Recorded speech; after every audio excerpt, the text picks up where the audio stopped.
Hello children, welcome to my next video. Before we begin, I want you all to imagine what I say in your mind. Just imagine that you are born as an elephant, but you are a little different than the others. You have large ears than the other group of elephants. They are all treating you differently. One day, one of the elephant pushed you from the top of a mountain. You are about to fall down, and suddenly you slip down the mountain, drowning down, scared to see the danger. Surprisingly, the big ears start fluttering like wings of a bird. You realize that you can fly in the open sky just like any other bird. The fear of death suddenly changed to excitement and joy. After a few seconds, you hear your mother's voice calling you by your name. Come on, get up soon. You're already late. Need to get ready for school. And you see your mama right in front of you. But oh, to your surprise, it was just a dream. I know everybody must have enjoyed this dream. Our today's new topic is also based on dreams. So let's study in detail about English subject lesson number 2, daydreams. What is a dream? A dream is a succession of images, ideas, emotions that usually occur when we are fast asleep. But sometimes people dream during the daytime. They are physically present but mentally absent to what is happening around them. It's a daydream. You all must have experienced daydreaming when the teacher is teaching you in the class.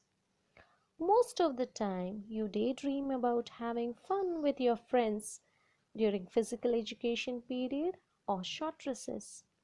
You even dream about what special mama has given in tiffin box today, and so on. Similar way, here's a couple, a husband and wife. They love to spend their time in idle talk. Idle talk means to talk foolish or irrelevant talk.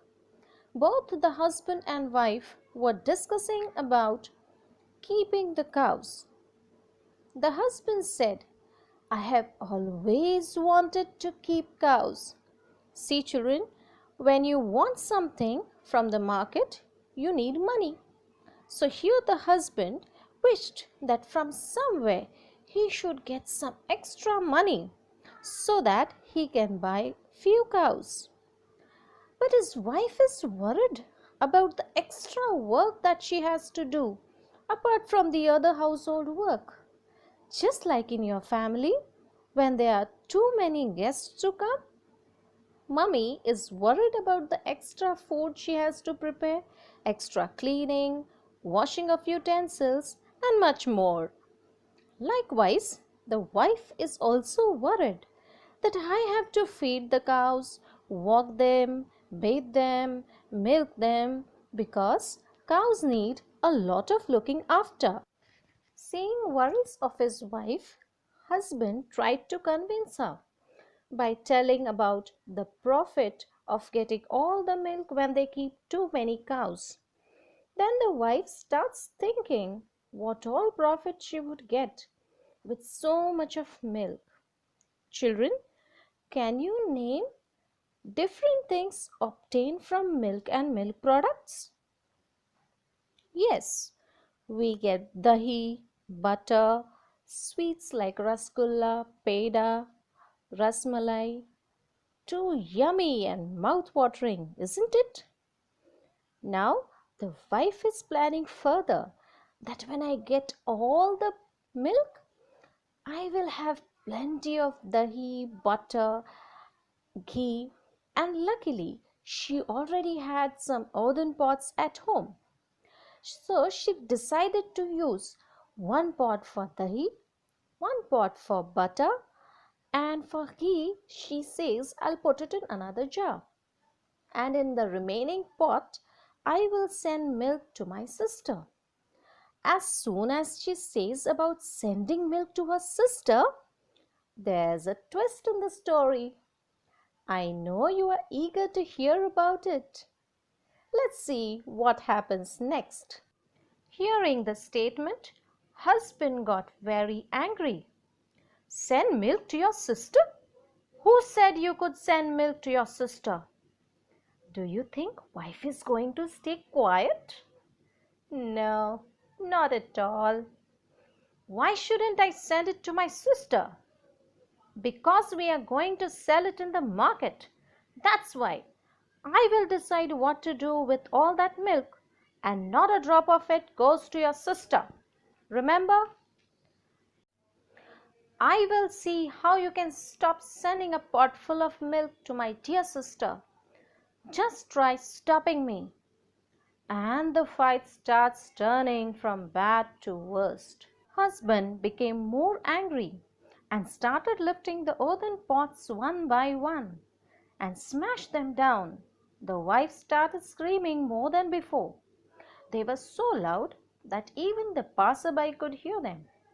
One passerby named Gopal Bhand heard all the commotion. Commotion means confusion or noisy disturbance. He immediately rushed inside. Looking at the scene, he understood all the matter. He took one stout stick that stood in the corner. He began to swish it in the air and pound it on the floor. Both husband and wife were surprised to see his foolish behavior. "What are you doing?"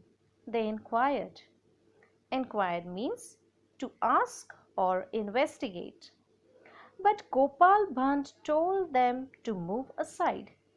Further he said, "Your cows have spoiled my field of beans and cucumbers." "Oh, my lovely field of beans and cucumbers."